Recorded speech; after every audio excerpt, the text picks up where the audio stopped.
Hey guys, welcome back to the Entertainment Lab. I am back with Season 1 recap of Undercover. So without further ado, let's jump right into it. And before that, hit the subscribe button and press the bell icon. Undercover begins with an introduction to a hugely profitable and shady world of drug smuggling. Set in the province of Limburg in Belgium, the series begins at the prosecutor office. Superintendent Mark arrested an MDMA dealer, and the drugs they have found are the same one found all over the world. The drugs happens to be connected to Ferry Bowman, a man at the head of a drug organization. In order to try to take him down, the Belgian and Dutch police decide to join forces. Despite his fortune, Bowman prefers to spend his free time on a popular camping site close to the spacious villa in Limburg. In order to infiltrate his operation, the police call upon two best undercover agents, Belgian Bob Lemons and Dutch Kim de Rouge, to pose as a couple camping near Ferry and his wife Danielle.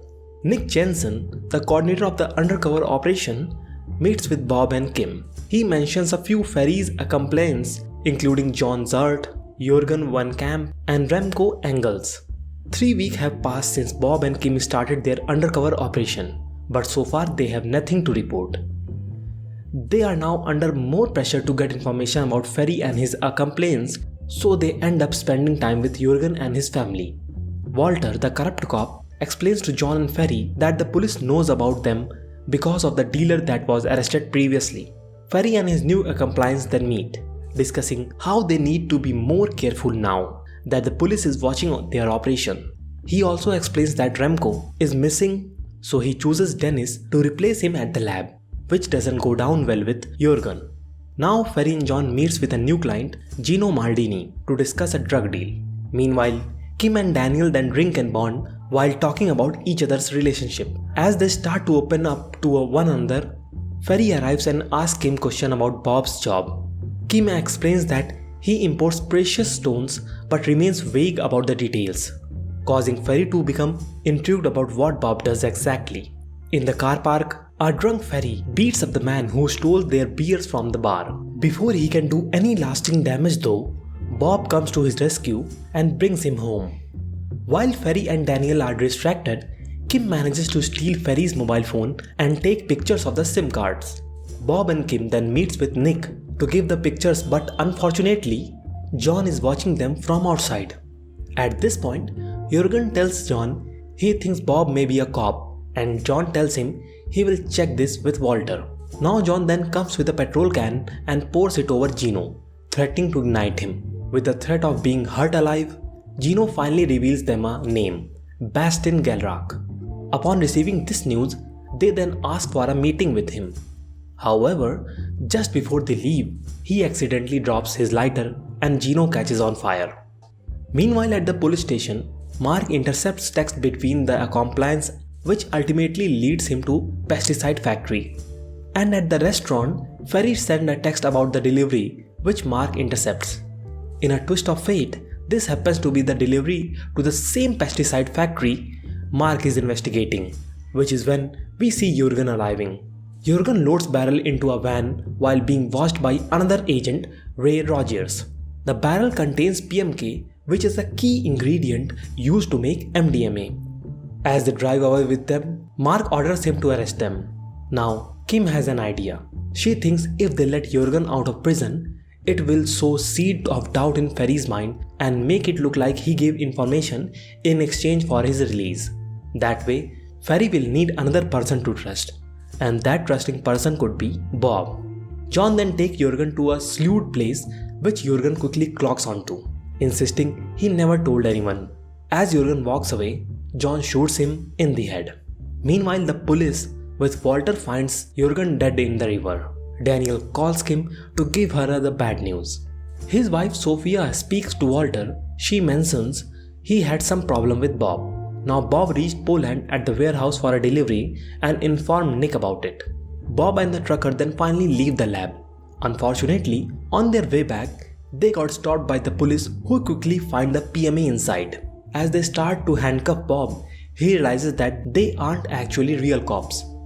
After some struggle, they manage to fight them off and escape, but unfortunately, the fake cop take the truck with PMK in it. Bob manages to escape. Eventually, he does return home where he meets up with Ferry and John. They take him to a compound and to his surprise show him the truck with the PMK. It turns out they had placed a tracker on it and it was all a big plan to test his loyalty. Bob's clearly annoyed by this, but more importantly, Ferry confirms that he is now one of them. Now we see that Gino is alive. Meanwhile, Bob, Ferry and John are on their way to meet Bastian to make the deal, but remain very cautious over the proceedings. As they arrive at the rendezvous point, the German drug squad arrive intent on arresting Bastian. They conclude with Bastian gone, Ferry might travel to South America to take advantage of Bastian's business, especially given the prospect of making a lot of money. Bob suggests to follow in Bastian's footsteps, encouraging him to exchange 1 million euros worth of pills against 10 million euros worth of cocaine. Ferry then speaks to John about the new proposition, but he doesn't think it's a good idea. Now Gino with a gun drives to Ferry's house. He arrives just as John leaves the house, and shots were fired inside Ferry's house. Meanwhile, Mark confronts Walter about his contact with John. He tells him that from now on, everything John tells him will have to be reported to him or he will get arrested. We then cut back to the night before where we see the gunman shooting at all three men. Ferry ends up being shot in the chest, but Bob saves the day by shooting the gunman who flee the scene. At the hospital, Ferry seems to have narrowly escaped death. Mark goes to see Bob and explains that the shooter is Gino Mardini. As John and Bob arrive at Gino's location, John gets out of the car and follows Gino. It turns out Nick is also on their tail thanks to Bob. Unfortunately, Gino notices and manages to escape, but not before John notices he was also being followed and sees Nick. Meanwhile, Bob also revealed that his contacts in the cartel are in Europe. Ferry, gratefully that he saved him, tells him to organize a meeting with them. On another side, John remembers where he saw Nick before, the day he followed Bob and saw him having a drink together. Now John informs Ferry that he is sure Bob is a cop. However, Ferry doesn't believe him. Now, Kim and Bob then meet with their new coordinator, Ignace, as Nick had been compromised. Later on, Bob and Kim then pretend to have a fight so they can meet with their new coordinator and also Carlos and George, who will pretend to be in the drug cartel. They all meet at dinner and Carlos come in, playing the role very well. George, who appears to play the leader of the cartel, arrives shortly after. They all discusses and finally agrees on a deal. We then flash back to 2 days earlier when John confronted Bob about being a cop. After they arrived at St. Malo, John placed the tracking device under Bob's car. He also put the bug inside Bob's jacket, having planted this on Bob. Later on, John listened to the conversation between Bob and the other agents. We then cut back to the present day to find John playing Bob's audio files he just recorded, which confirms his belief all along. He takes knife out, ready to kill him, which result in a fight and both of them falling in the water. After a tense struggle, Bob emerges after having kicked John. On his way to the meeting place with Bob, Ferry received a phone call from Daniel, who revealed John was found dead in the river. Ferry, devastated, runs back to the hotel followed closely by Bob. Meanwhile, at the police station, Ignace explains that Kim wants out of the case and the prosecutor tells Mark that his case is now dead. Some time has passed and as Bob returns to the camping site.